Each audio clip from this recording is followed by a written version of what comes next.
So, hello everyone. Hello, wanderers, and welcome to a new episode of Betwixt Worlds. This time, together with me, my special guest, Zeeke Greene from Astrology with Zeke.com. So, why don't you say a few words about yourself? Introduce yourself. Well, you already said it. I'm Zeke, and I'm a professional astrologer. I've been into astrology for a year and a half now. Mhm. Um, and mostly I just do YouTube videos reviewing different figures, different birth charts. Recently, I've been doing historical figures, uh, partly because I'm a history buff. I love history, and I Oh, just like reading birth charts anyway. So, yeah. oh, that's nice. I mean, history is on my mind a lot as well, and I've been reading history since I was like 6 years old or so. It's really, I love it. And I'm Yeah. actually fascinated that you can find the charts from um, someone like Longshanks. Like, goddamn, that guy is really, that's a long time ago. Well, yeah, because I found Astro thing, and then just out of curiosity, I just started typing in names because what I was really hoping for, I Mhm. was really hoping against all hope to find Anglo-Saxon kings, which Yeah. yeah, that's too much. But then I was just like, okay, let's just like do English kings, Okay. and like sure enough, like you can find all kinds of people. Like you can even find just like lords and counts and stuff from like 1500s too. Like it's fine. Okay. It's Wow. if you can think of a name, just go ahead and type it in. You never know what you find. Well, yeah, that's very true. Astro theme, I came across it quite a bit, especially in the early days when I was a little bit practicing. I looked for some historical figures where I actually knew sort of like a little bit of the life, what it was about, how they were, what how they were portrayed to be. Yeah, Hmm. Yeah. and sort of practice on them. But I never actually went far back, so some like maybe 1800s, something like that. But Yeah. that's really fascinating what you put out there. Hmm. Thank you. Okay, so let's get straight into the whole theme because I'm all about esotericism, magic, astrology, and everything in between. So, my first question, obviously, would be here that so you're a pagan as well, and Yep. I just want to ask, have you always been a pagan, or did you have a path coming towards it? And well, let me just hear it. Well, no, I haven't always been a pagan. I was raised a Christian, like a lot of Americans. Mhm. Um, except I was actually a very serious Christian. Okay. Um, like I've actually when I was 18, I was well on my way to becoming a pastor.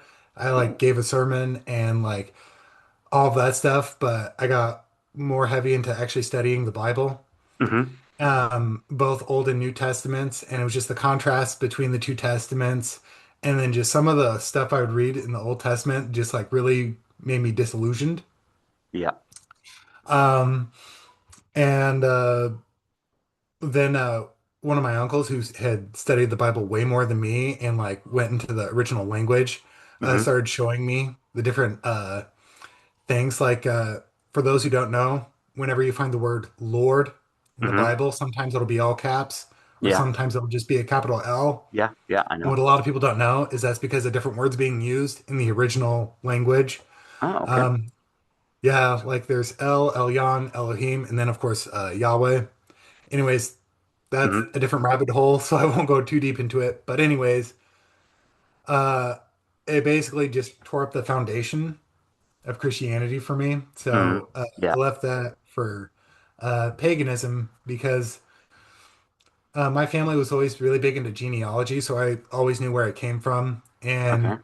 even with my ancestors who weren't Christians, I could never hate them, Hmm. you know? Yeah. And I always had a deep affinity for them, even as, a Christian.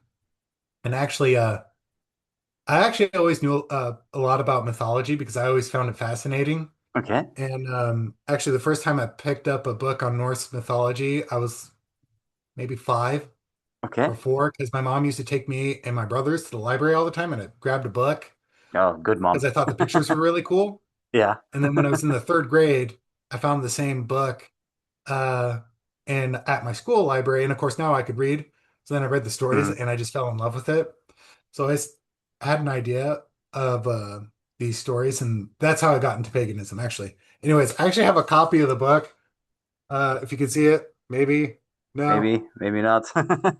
Well, Anyways, see a there's a picture here. picture. Yeah, so it's a cool picture. Nice. I think. Cool. Anyways, yeah. So yeah, that's how I got into paganism. God, like back Well, in 2008. okay, Sorry. okay. Yeah. Well, that's quite a long time. It's longer than me. Yeah.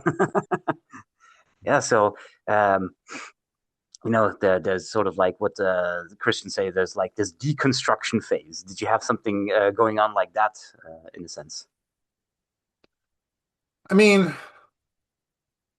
for a bit, it's like I said, when I was kind of disillusioned Hmm. with it, that was also around the time where I don't know if you remember the late 2000s where I guess it was more of an American thing, but a lot of the non-denominational Christian churches were pushing a lot of super cringy stuff. That's just really dumb. I mean, Like like even when these I was still a rings where you Christian, just like keep yourself before marriage and stuff. Was it like that?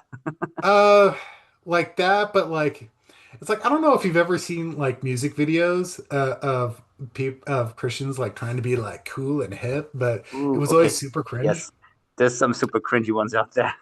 Yeah, and so it'd be stuff like that where I'm just looking at it, and even though I had my beliefs and I still felt like a Christian, I would just look at that and just be like, "That's dumb." Yeah, um, and then I just got more and more deep into it, but at the same time, I was kind of questioning it. It's like, why do I have to keep on being so fake?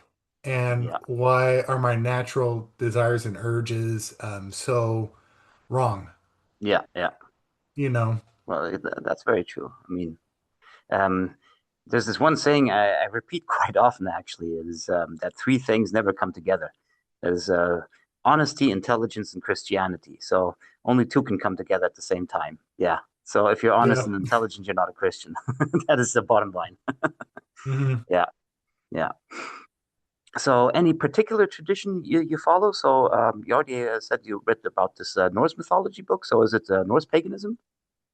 Yeah. I mean, I take more of an Anglo-Saxon spin on it just because my ancestors are English, but I don't get too tied up into it. Like some people you'll find on the internet Yeah, true. are really strict about it, but it's like, look, they're all ultimately Germanic. Hmm. When I refer to the gods, I typically like to use the Anglo-Saxon variant of their names. Okay. So instead of Odin, I say Woden. Instead of Thor, I like to say Thunor. But um, Well, yeah, that's that's pretty nice. yeah. Apart from that, I don't find myself being too different from Norse. I don't like splitting labels when it's from the same branch, if that makes sense. Okay.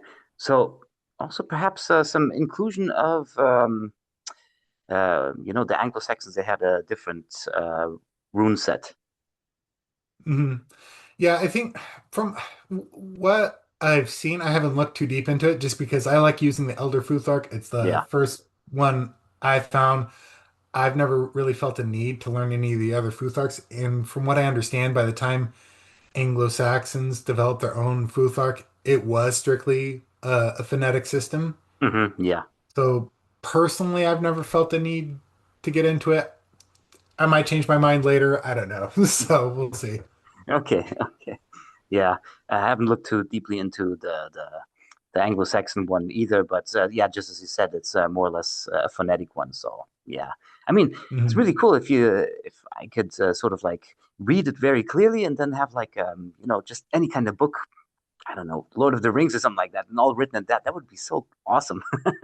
Yeah. Yeah, well, and like there has been a couple of people who've kind of floated the idea of what if in English we just stopped using the Latin alphabet and started using runes, as that's what our ancestors originally did, Hmm. anyways. And I find that absolutely fascinating. So that being said, it'd be ridiculously hard to implement, but it's fun. It's a fun idea to toy around with. I mean, just get yourself a shopping list. Just write everything in runes like milk and whatnot. And people looking at your shopping list like, what the hell is wrong with you, guy? Yeah. Okay.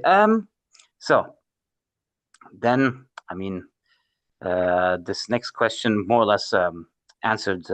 We already answered if you're already spiritually inclined. In a way, you already were already with being almost a pastor at 18 Mhm. years old. So let's get down to paranormal experiences. That's something that I noticed everyone has, even Mhm. people who deny it. But obviously, us on pagan and more esoteric paths, um, we more or less affirm it. Do you have any such experiences? Yeah, from my early childhood, they tended to be negative because, like, I could see, like, demons, evil spirits. Hmm. Sometimes they would haunt my dreams. I would especially see them outside windows staring at me, like, trying to get my attention. Oh gosh, you Like, too. yeah, like, I even had a nightlight until I was like 10, and even then, it was only taken away. It wasn't my decision. Like, my parents just decided, no, you're too old for this. We're taking it away. Yeah. Okay. Yeah, well, and my older brother used to give me a lot of flack for having a nightlight that old. Oh yeah, yeah. So Yeah. yeah, but and when I was a kid, there used to be an evil spirit that would visit me uh periodically, Hmm. and it just seemed like he just got off on scaring the crap out of me. You Ah, know? okay.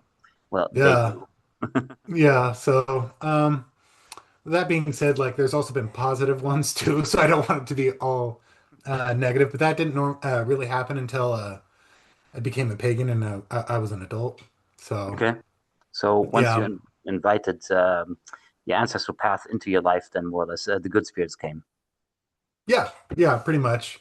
Um, uh, like I don't necessarily hear them speaking to me or something Hmm. like that, but sometimes like an idea will just pop into my head, but there's a nuance to it where I know it's not my own inner voice. It's like Yeah. someone telling me something, Hmm. and it tends to be very spontaneous, but it always leads to something good.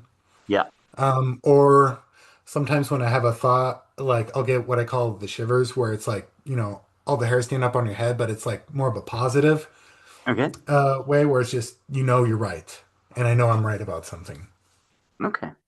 Yeah. Okay. Yeah. I mean, that when you said that about the bad one peering through your window, that just really hit home just right there because there's this exactly that happened to me when I was like 5 years old or something like that, Hmm. and there's a funny story attached to it. I don't know if I ever told this online, but um, it was actually that I was, yeah, like I said, I was 5 years old, and this thing just looked through the window and scared the crap out of me.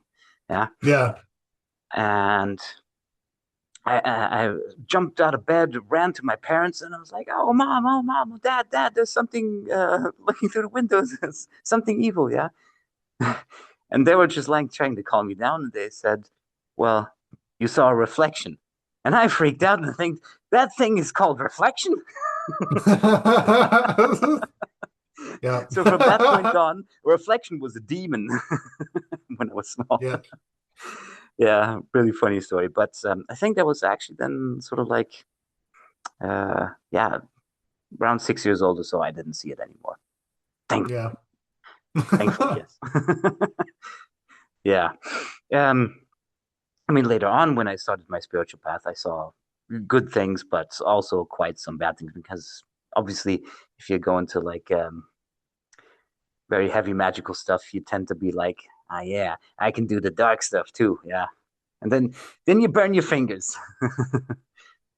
And it's Yeah. the learning Yeah. process. It is. So have you done any magic so far or Not too much. I do work with the runes. Most of what I've done is more for divination purposes, Mhm. and largely I use the runes. I have just started getting into the tarot because I've always found the cards and the artwork pretty fascinating. Well, they can be beautiful. Yeah, but I would say I'm probably still a bit of a noob with those. The other thing that I've really got into, and I mean, I don't know if I'd personally classify it as magic, is meditation. and meditation exercises, especially Jungian meditation exercises. Oh, okay, nice. Yeah, because when I initially started it, I thought I was just exploring my psyche and it's not real. And I also found out I was like really, really good at it.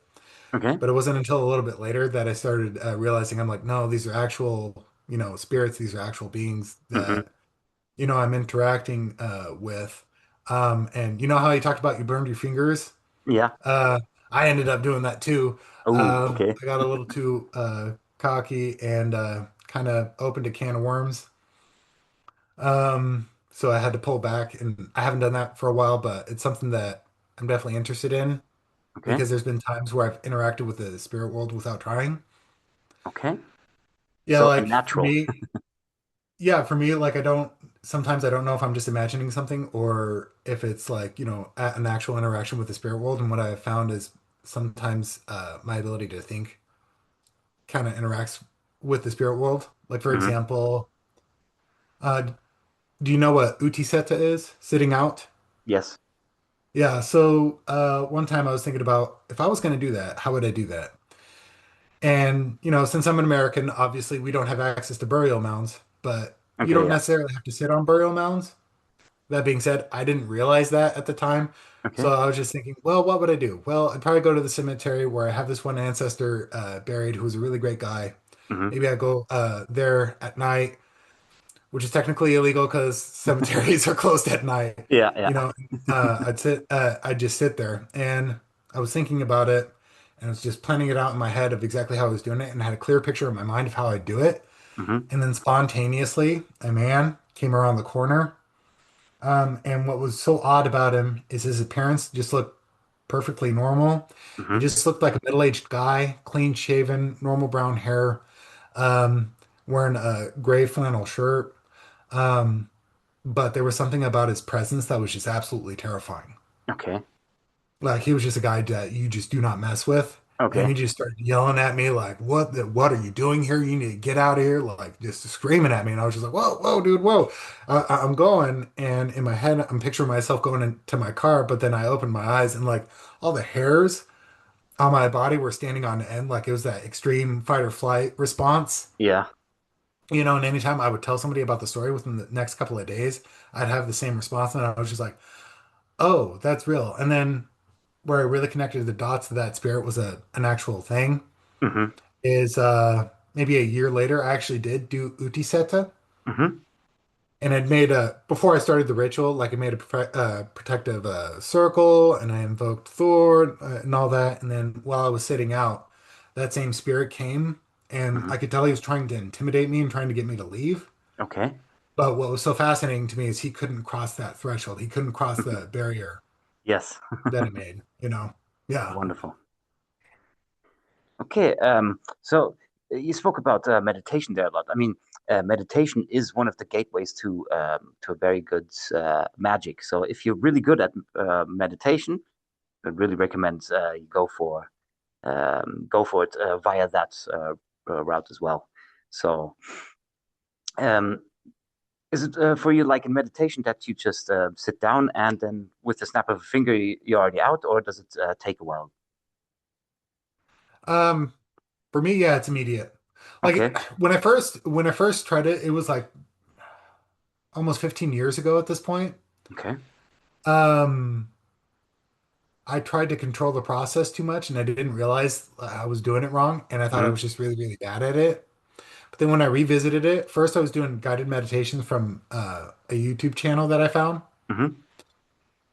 And they were like shadow exercises, just, meeting your shadow or whatever. Yeah. And what I started noticing is like I'm starting to picture things in my head that I didn't invoke myself, and it's right there. And instead of immediately rejecting it, I'll just Mhm. accept what I see and just keep going along with it. And what I found is it was always immediate, immediate, immediate, Okay, you know. wow. Yeah, and then once I just started accepting the process, that's when I found out I'm like really good at this. I don't have to try that hard. I know that's Nice. not the case for a lot of people, but for me, it's pretty easy. I know. I need like about 5 minutes or so. Sort of like I have a brain exercise that I'm doing, sort of Mhm. like a mental exercise where I imagine Yeah, certain what I will things. say, what I will say is sometimes like I will do like a breathing exercise just to calm myself down. Um, Where? just because, I have a family, I have kids, and sometimes you're kind of like wrapped up. So sometimes you kind of have to bring yourself down a little bit. But for the most part, it's pretty easy for me. Okay, nice. That's really nice. So, um, well, we talked about if you have done magic, but uh, if you're perhaps going forward and wanting to do magic, and if so, what kind of magic would be nice to do? Anything more practical, or just sort of like reaching your higher self and the like? So, what is called high magic and low magic. Hmm. Well, I tend to try to use something that's more practical. That's just the way I like to think. Like some people really like getting into the theoretical, which is perfectly fine. Hmm. I've always preferred something that I can actually use and put into practice. So Yes. I'd say probably the more practical. Because for me, like the theory, like it's great and stuff, but I'm like, okay, now what do I do with this? Yeah. You know? Exactly. So yeah. So no armchair magician. That's very good because there's so many out there, and they like to discuss online, but never done a spell. That's really annoying. Yeah, well, and that's how I am too. I'm like, hey, let's go, let's do this, come on. Yeah. Okay. Then one of the big parts here, because you're a professional astrologer, I want to know how did you get into astrology, or how did you first come into the realization that astrology is real? Well, that's actually a funny story because like if you were to visit me even just 5 years ago, Hmm. 5, 10 years ago, and be like, "Hey, by the way, you're going to become a professional astrologer," I would have laughed at you Okay. and said you were crazy. Like, just be like, "Whatever, dude," Yeah. because like anytime like I've seen horoscopes or whatever. So for reference, I'm a Gemini sun. Hmm. So whenever I see stuff about Geminis, like honestly, it almost always offended me. Okay. Yeah. Um, because I was just like, that's not me. It's like, yeah, I like setting. I have varied interests, but like this idea that I'm flighty or not dependable, not loyal is Mm. offensive. You know. Yeah. Yeah. But it wasn't until, yes, at this point, maybe a couple of years ago, Hmm. uh, I saw a podcast that Fiona was doing where she was interviewing a different guy that I know. Hmm. And there was just the way she would talk about it that was just so interesting and so fascinating. I was like, I kind of want to dig more into this because this is just really interesting. Plus, Yeah. Fiona just has like that air of authenticity and Yes. just no BS, where I was just like, okay, I got to check this out, because there's just something here and I could Hmm. feel there's something here. Plus, at the time, it was kind of a difficult point of time in my life where I was really trying to figure out career and Hmm. stuff. So, and things just weren't going well for me. So I was like, I got to start looking for alternative solutions. So if there's something here, then I need to go look at that. Hmm. Then a few months after that, I got a reading from her, Okay. and it was so spooky, so spooky. The stuff like she told me, I was like, I got to figure out how she knew all that stuff because that's just wild. Yes. There's no way. So like that's Fiona's when I just great. started. Yeah, well, and that's just when I became obsessed with it. Hmm. Because I was like, I got to figure this out. I got to figure this out. Yeah. And then eventually she was offering a beginner course. I went ahead and took that, and Hmm. yeah, the rest is history. So Okay. Nice. Nice. So just 5 years ago, you wouldn't have imagined them. That other guy that she was speaking with? yeah, so that's his name's Bjorn Ekdahl. Ah, He's okay, part of yes. a yeah, he's with the Hamingia Foundation. Hmm. Yeah, and she was just interviewing him. I don't remember what the topic was about, but yeah. Okay, nice. Maybe I'm gonna look into that again. Yeah, no, I definitely recommend him, especially if you're interested in learning anything about Proto-Indo-Europeans, the basically the origin people of almost every branch of European paganism. Yes, yes. Yeah, trying to reconstruct something like this is A, difficult, but B, we obviously have our gods on our side that Hmm. can perhaps guide us towards what they wanted originally in that sense. So, I think I spoke about this with Olivia in my last podcast that we do have the ability to get this information from the past, and perhaps we even got it from stuff like times of like Atlantis and stuff. So even before there was great destruction, perhaps thousands and thousands of years ago, there were people on a podcast speaking about Odin and astrology. So who knows? Who Yeah, knows? I yeah. mean, that's Well, that's something that's interesting about this time is it just seems like with all the stuff going on in the world, mhm. that for some reason it's like the time is right for this return to paganism. Like I don't know why that is. I don't know if it's because of the advent of social media and people being able to collaborate with each other from all different parts of the world, but it Yeah, just seems like now's the time. exactly.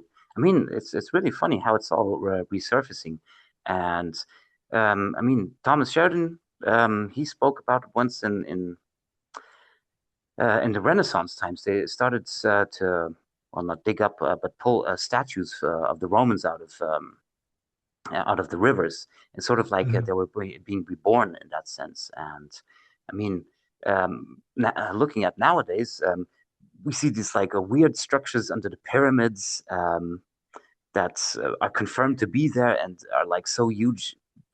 It just blows the mind. And I mean, uh, is it sort of like Renaissance, but in a way that, well, I certainly believe that the world as we know it is ending and something new Mhm. is coming. Yeah.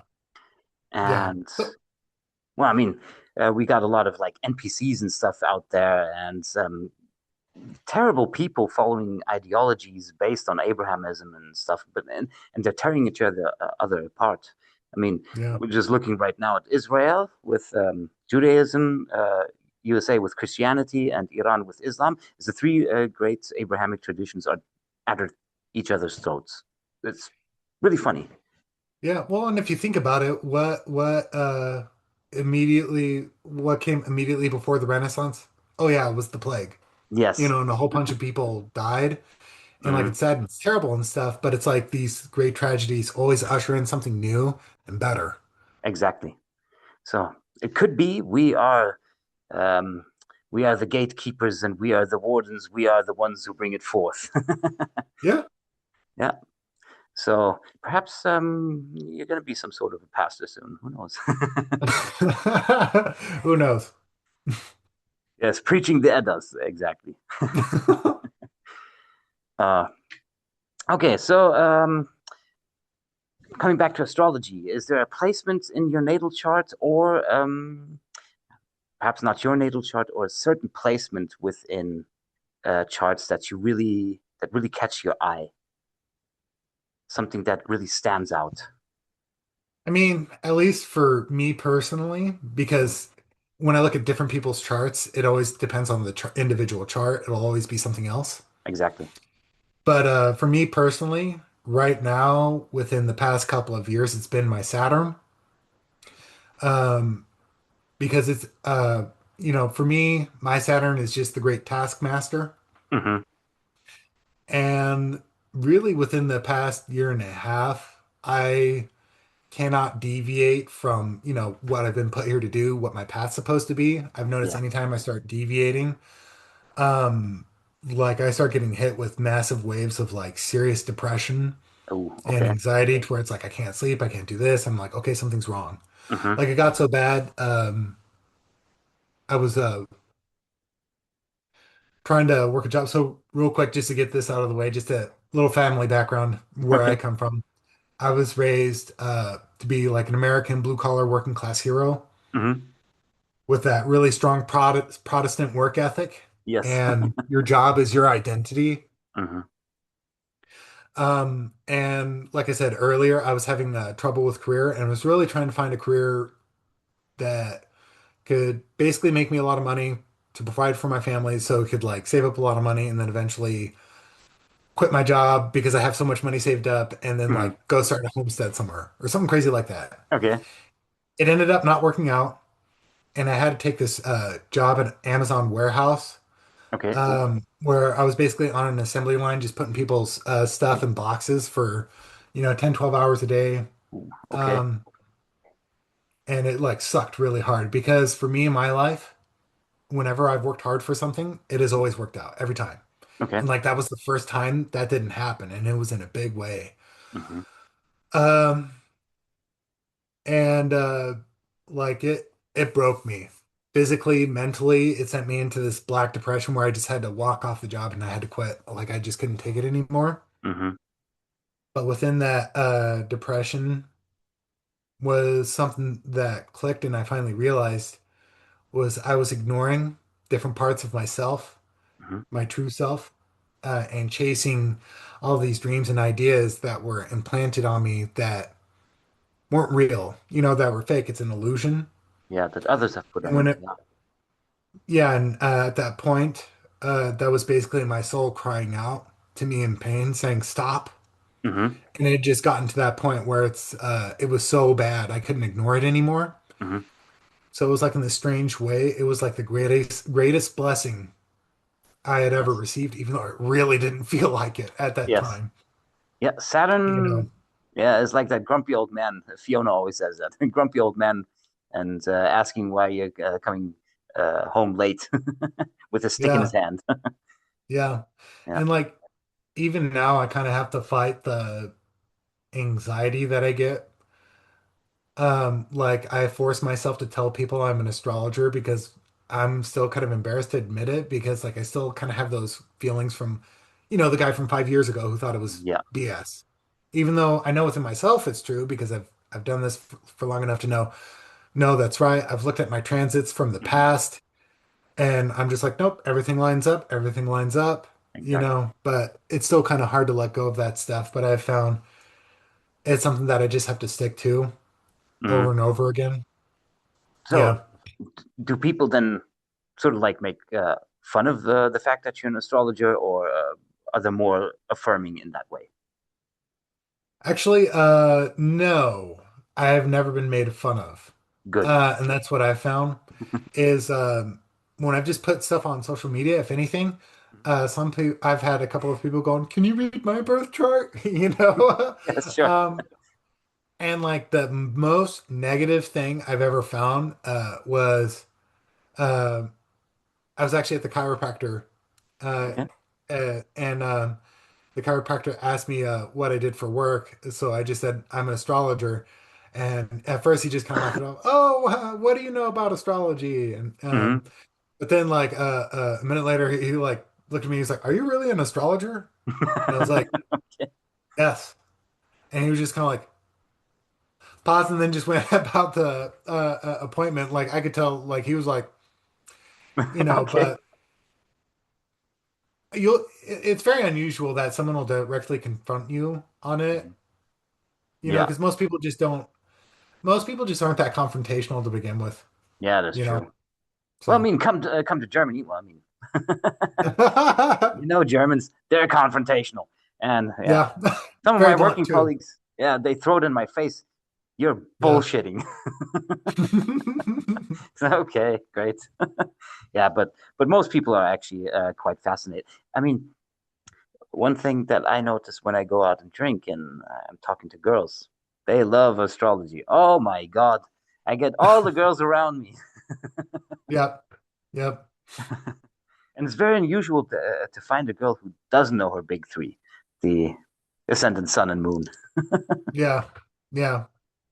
Yeah, but yeah, guys very often are like, "Mm, I don't believe this." Yeah, obviously they read the newspapers and they just see like these 12 two-liners or something like that, and I mean, who can honestly expect that this is anything serious? I mean, Right. so like Right. you're gonna have a good day. 1/12 of the entire world is gonna have a good day right now. Yeah, right. Hmm. Well, like that's my thing is a lot of people like who are deeply skeptical of astrology or magic or whatever. Mm-hmm. The biggest reason why they're so skeptical is because they've been inundated with people saying why it's bad and they Mm-hmm. haven't heard why it works, why it's good. So they're Mm-hmm. coming from a position where they just completely misunderstand the subject, but think they're experts on it. Oh It's yeah. like Dunning-Kruger effect. So, Oh yes. I mean, very true. very often I watch a lot of YouTube videos, especially when I have a little bit of time on my hands, but not too much. And then astrology, magic, esotericism, and then every once in a while you get some very evangelical Christian videos on the topic. Mhm. And I like to watch them too because they're just so wrong. They completely miss the target Yeah, completely. Yeah, but the misconceptions out there are yeah, they're crazy. yeah. Did you have any such views on it when you were then Christian? Sort of like things that later on you were like, ah, okay, it's really not that way, and it made click or something.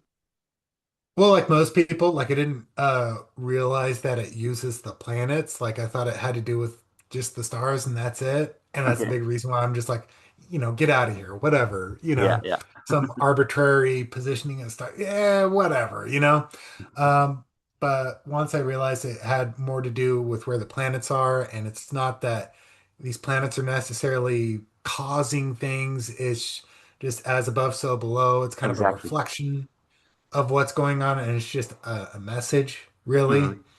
And it's kind of up to you whether or not you hear it. Yeah. Once I understood that's what it was, it's like, okay, okay, that I can Ex- get behind. Yeah.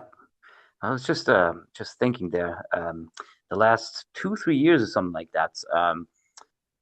There's been a lot of talk about in Christian circles about the rapture coming soon and whatnot. So there's always this frenzy going on, but there's like waves, and there was this one past wave up to like was it last year, beginning last year, something like that. And I kid you not, these people are like astrology is bad, and there's these astrologers and magicians and dark pagans and stuff, yeah. And just a few sentences later, they're mentioning the movements of stars within scripture, sort of like being born from a virgin and stuff like that, or I don't know, crowned by the sun, blah blah blah. There's this thing that supposedly happened 2017, and they're just mentioning astrology right there and then. Well, and The that's the thing is hypocrisy, like there's a serious disconnect. It's like they don't realize that's what they're talking about. And it's like exactly. that's what you're talking about. Yeah, You know? yeah. Exactly. I mean, and I heard even someone talking like astrology is connected to 12 demons. There's like the Aries demon and the Taurus demons. Like me as an occultist, as a magician, I really want to get to know these demons. Where Mm. are they? How can I contact them? How can I get this out of astrology? Ah, they're Mhm. bullshit. Okay, so um, it really was Saturn for you. For me, it was Saturn as well. Um, But coming back to more of your pagan path, so are there certain gods that you venerate, or perhaps some like a patron god, one that you venerate the most, work the most with? So, the two that I've worked with the most in the past couple of years would be Odin and Thor.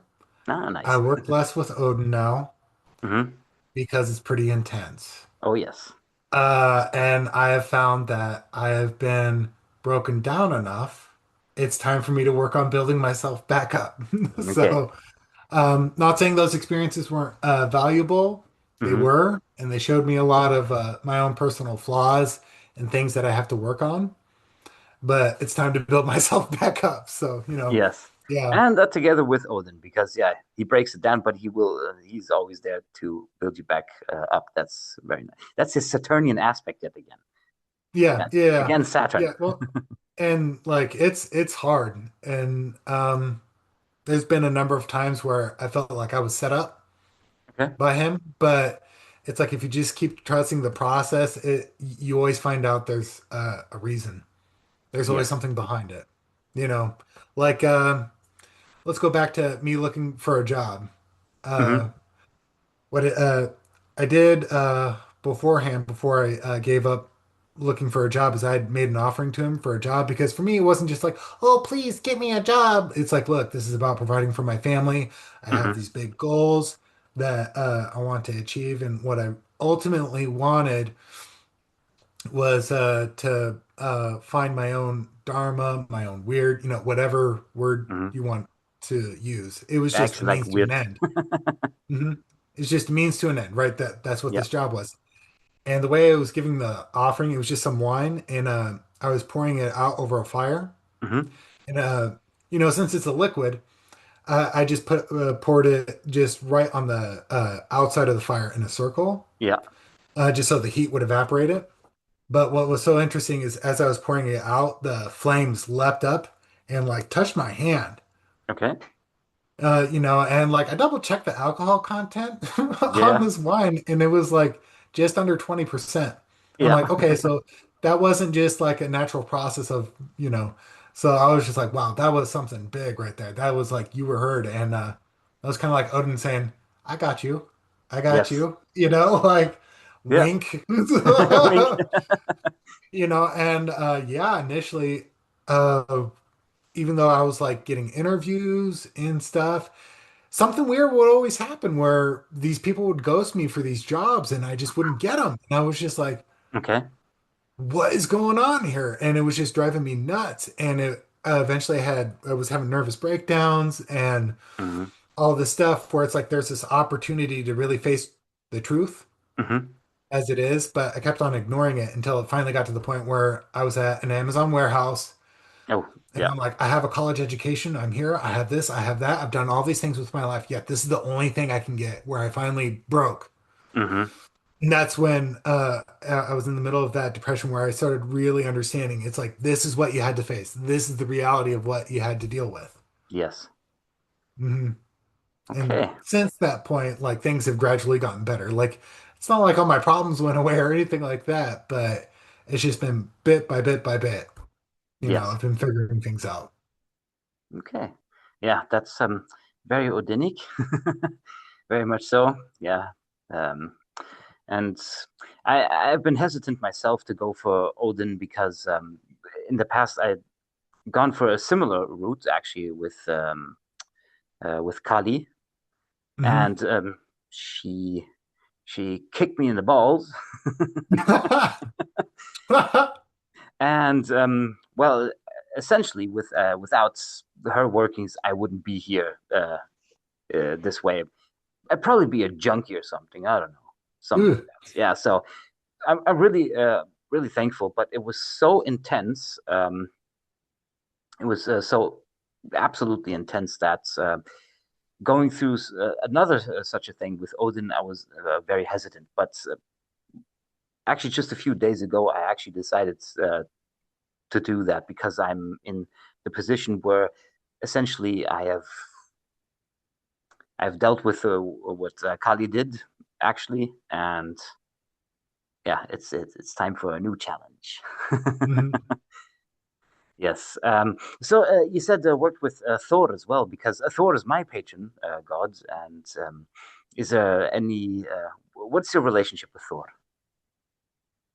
Yeah, so well for me like I've always had a special bond with him because I've always worked with him a lot. Like I've said, I've seen like lots of evil spirits and stuff Hmm. and it felt like getting attacked. So and he's always helped me out anytime I call for him, anytime I ask for his help, he's always there. It's almost at the point where it's like I wonder if there's just this deep ancestral connection, Hmm. because with him he is always there. He's always showed up like he's Mr. Reliable in that way. That's very true. I Um mean, same for me. Yeah, go on. Yeah. Yeah.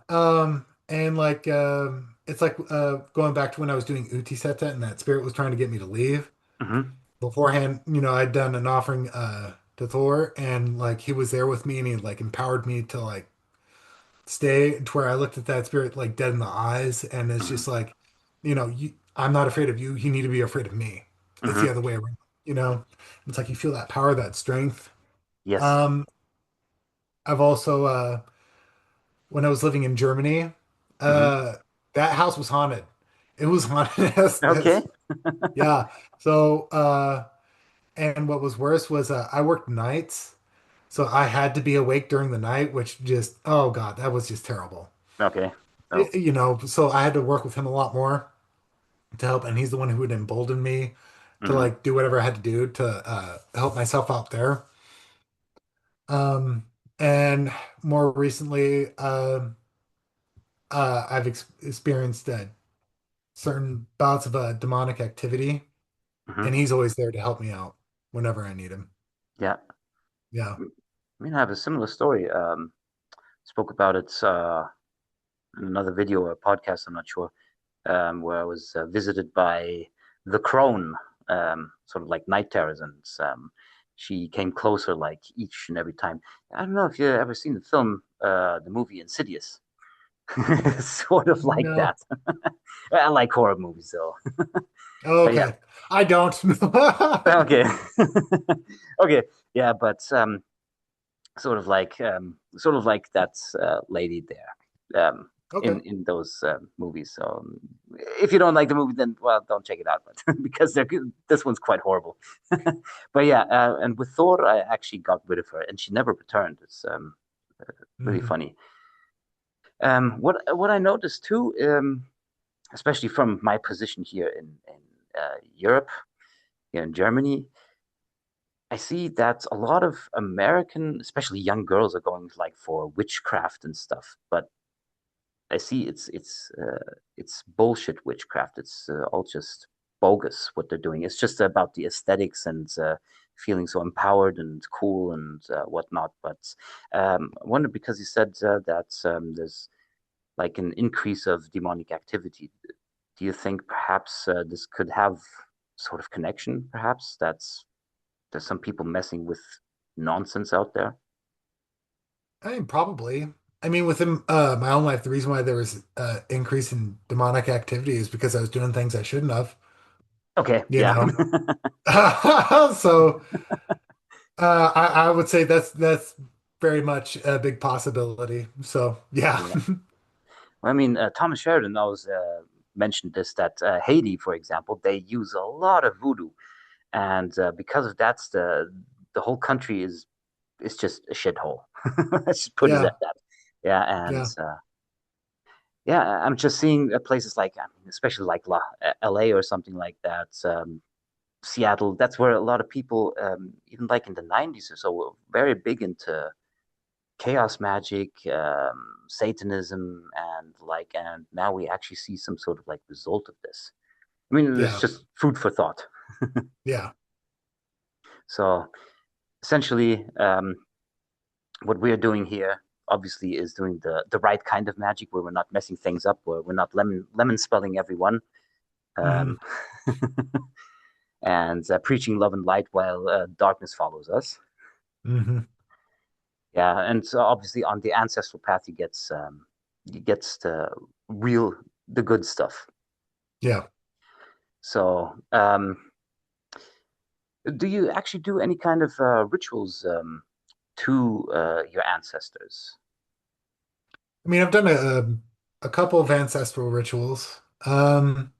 I've done one for my maternal ancestors and then one for my paternal ancestors. Hmm. Honestly, I got it from Fiona. Okay, So yeah, nice. yeah. But that's what really I first started doing it yeah, a year and a half ago. Hmm. I've only done it twice. But they've always been the most powerful uh rituals I've ever done. Hmm. Because they always answer. And I remember the first time I did it with my maternal ancestors, I went into it with no expectations. I was just kind of like, am I gonna see people like walking around? Is this gonna Yes. be a bunch of hocus pocus BS? Is Yeah. nothing gonna happen? I don't know. Let's find out, right? Um, but I did it and it was like almost immediate. Uh, where I started feeling people like giving me hugs or touching me on the shoulder. Hmm. I started seeing people like in the room I was in from one of the bedrooms Hmm. across the way. The door was open, and I saw a little girl with like blonde pigtails, like kind of peeking Okay. out and looking at me. Yeah. But like she was being shy. And I Hmm. was just like, yeah, come here, come here. And then she like ran over to me and like gave me a big tackle hug. Um, and then when I went to close it, I went up to the table where the food was and was getting ready to close it. And then I noticed a number of people just kind of standing around it, just looking at me, big old smiles on their faces, you know. Yeah, and then for paternal ancestors, I did that one because my biological father hasn't been in my life Hmm. for very good reasons. But it's always been a big sore spot for me.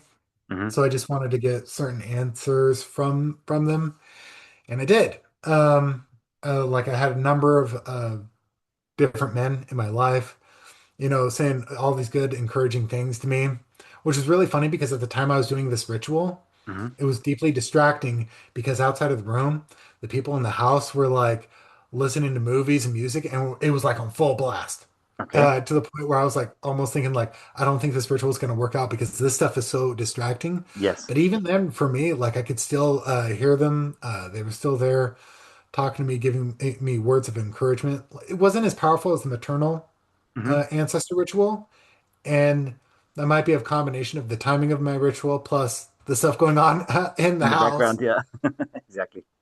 Um, but the most powerful thing for me was my great grandfather visited me, and he was a really great man, did all kinds of stuff with his Hmm. life. And he said, you've always been one of us. You're always one of us. Okay. Don't ever let one man make you doubt that. And for me, it meant the world just to be accepted Yes. because that was something in my life that um, I always felt like the redheaded stepchild and I Okay. didn't belong. So to have that was just deeply empowering. And well, one thing that was really fascinating to me is I knew where he was buried, but Hmm. it was a trip to get there. And I Hmm. promised him that I'd go visit him. Okay. And he said, you better. Okay. So Okay. yeah, So you yeah, better. yeah. Nice. Okay. Okay. That's yeah. With the ancestral workings, yeah, you can get closure, and you can get more questions as well. That's something that rings very true. Mhm. Okay, very nice. So before we close here, I want to ask if you have any kind of advice for aspiring astrologers or pagans, perhaps. Yeah, what I'd say is keep an open mind, but don't be so open-minded that your brains fall out. So, Yes. still have an eye for discernment, but my biggest issue when I first came into paganism Mm. was I tended to listen to only one source and assume they were always correct. It was a Okay. very Abrahamic approach. Yes. And it's been a very long process stripping away all that Abrahamic indoctrination. So the one thing you have to do is constantly be a constant student, but also always listen to your inner voice. Like Yes. if you get a feeling that someone's full of it, listen to that voice. Hmm. If you get the feeling that there's something to a certain person or what they're saying, no matter how silly it might sound to you at the Hmm. time, there's probably something to it. And Okay. once I've started listening to my own inner voice, that's when things started really working out for me. Absolutely. That's some really Mhm. sound advice. Yep. So, Zeke, thank you for being my third guest on my podcast, Betwixt Worlds. And I Yep. really hope that we'll do something else together in future. Perhaps something astrology wise would be really cool. And Yeah. yeah, okay, then let's just end it here. And I'll say, I hope to see you in the next one.